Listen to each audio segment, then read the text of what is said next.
Terima kasih Anda masih bersama Lintas Banyumas Pekan.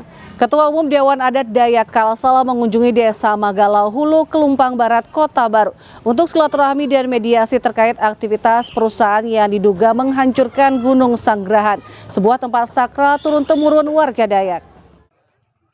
Usai mendapat laporan tokoh masyarakat Desa Magalau Hulu dan sekitarnya, Ketua DAD Kalsel Abdul Qadir menyambangi desa tersebut sehubungan adanya aktivitas perusahaan di sekitar lokasi yang diduga menghancurkan Gunung Sanggrahan, sebuah tempat sakral sangat keramat bagi warga Dayak setempat.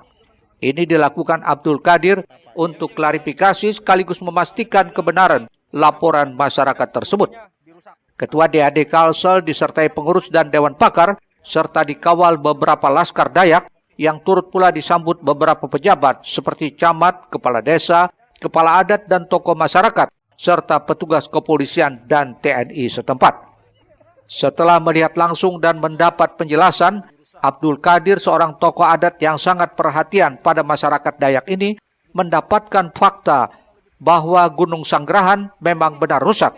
Bahkan ada gua yang sudah tidak jelas bentuknya dan pohon besar keramat sudah dirobohkan.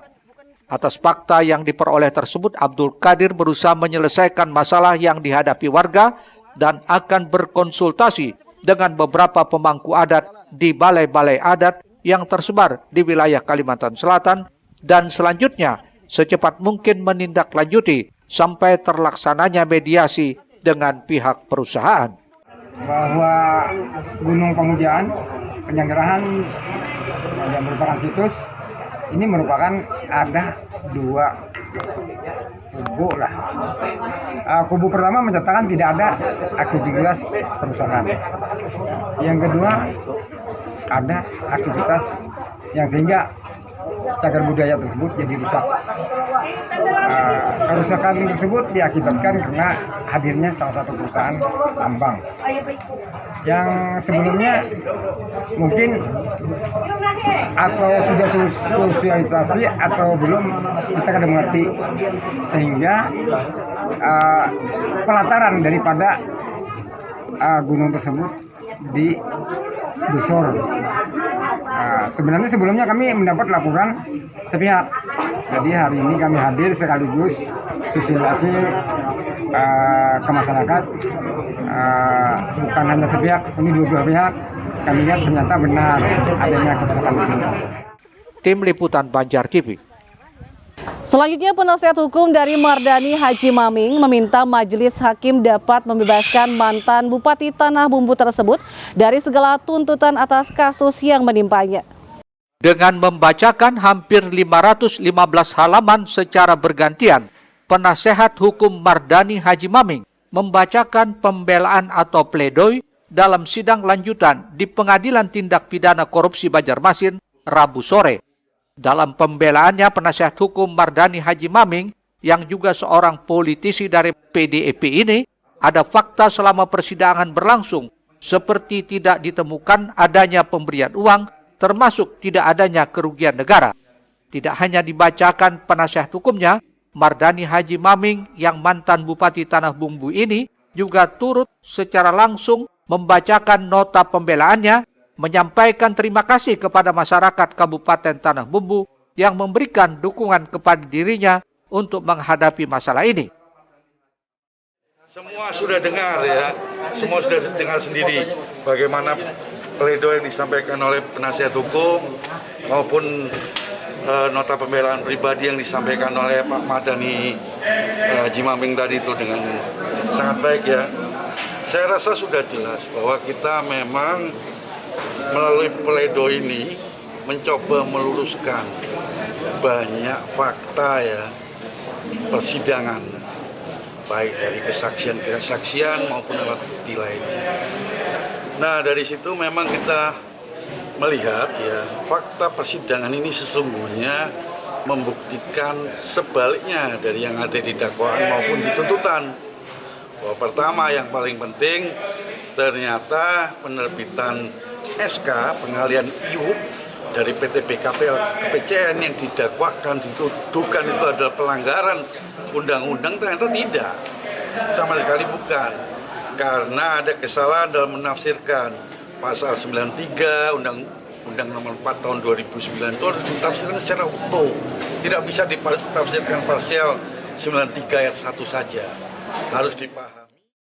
Usai pembacaan pembelaan atau pledoi ini, sidang lanjutan Mardani Haji Maming yang dituntut Jaksa Penuntut Umum Komisi Pemberantasan Korupsi dengan pidana penjara selama 10 tahun 6 bulan penjara serta pidana tambahan agar terdakwa membayar uang pengganti sebesar 118 miliar lebih ini akan kembali digelar pada Jumat 10 Februari 2023 mendatang dengan agenda putusan dari Majelis Hakim. Sidi melaporkan untuk Banjar TV. Selanjutnya, Kepolisian Resor Kota Banjarbaru memusnahkan 308,76 gram sabu-sabu. Wakil Wali Kota Banjarbaru Wartono ikut memusnahkan 3 ons lebih sabu-sabu di Joglo Polres setempat, dipimpin Kabak Ops Kompol Adenan S, didampingi Kasat Res Narkoba Ibtu Jodi Dharma, serta sejumlah pejabat utama Polres Banjarbaru. Pemusnahan tersebut dilakukan dengan cara di blender. Dari sabu-sabu yang dimusnahkan itu dapat menyelamatkan 10.000 orang warga bila diasumsikan 1 gram sabu bisa dipakai untuk 30 orang atau dengan nilai keseluruhan sabu setara 496 juta rupiah lebih. Wakil Wali Kota Wartono meminta agar jajaran kepolisian terus melaksanakan aksi lapangan untuk mencegah dan memberantas peredaran serta penyalahgunaan narkoba di lingkungan masyarakat. Bukan berarti tugas dan tanggung jawab pihak kepolisian dan masyarakat sudah selesai, tapi terus meningkatkan untuk pengawasan. Dan ini harus juga dibantu oleh masyarakat, memberikan informasi dan lain-lain. Apalagi Banjarbaru sekarang menjadi kota provinsi, tentu tanggung jawab kita semua untuk memberantas penyakit masyarakat, terutama juga narkotika, kekerasan, dan lain-lain. Pol Adenan S menyatakan terus berupaya mencegah maupun memberantas penyalahgunaan dan peredaran narkotika, termasuk sabu yang pemakaiannya sudah merasuki berbagai elemen masyarakat.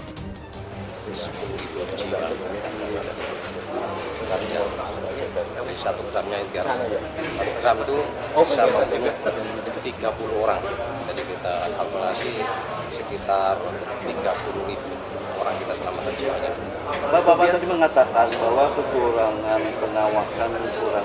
Itu apakah Kota Banjarbaru kurang Pak dalam pengawasan peredaran narkoba di Kota Banjarbaru? Nah, sebenarnya kalau namanya personil itu ditambahi berapa saja tetap kurang. Karena dibandingkan dengan jumlah polisi dengan masyarakat terlalu jauh jumlahnya. Untuk polisi sekian persen, sedangkan untuk masyarakat terlalu tinggi persennya. Jadi itu yang mengakibatkan kurangnya pengawasan polisi ke masyarakat. Jadi ini bentuk wajar Pak ya peredaran narkoba di Kota Banjarbaru itu marak Pak ya? Sebenarnya ya itu tugas kepolisian, tidak bisa dikatakan wajar karena itu tugas kepolisian itu harus selalu tetap memberantas narkotika. Selain itu, Polres Banjarbaru juga gencar melakukan sosialisasi dan penyuluhan terhadap masyarakat, termasuk kalangan generasi muda, baik mahasiswa maupun pelajar, untuk tidak menggunakan barang haram itu. Rismana, Banjar TV. Selanjutnya, sejak 2 tahun lalu, Zainal tak memiliki akses jalan utama menuju rumahnya. Kini penantian tersebut terbayarkan berkat kepedulian Bank Kalsel yang memberikan bantuan untuk pembuatan jembatan apung. Secara bergotong royong, warga bersama Babin Kamtipnas, Babinsa didampingi Lurah dan Camat Banjarmasin Timur membangun jembatan apung untuk keluarga Zainal belum lama tadi. Zainal yang sehari-hari bekerja sebagai sopir itu tinggal di Gang Taufik, Kelurahan Sungai Lulut selama 2 tahun lamanya. Ia tidak memiliki akses jalan yang bisa dilalui sepeda motor. Kini buah kesabarannya terbayarkan ketika Bank Kalsel memberikan bantuan berupa 50 buah drum, kayu, dan papan untuk pembangunan jembatan apung itu. Selama ini dari rumahnya menuju akses jalan utama, Zainal harus menggunakan perahu kecil.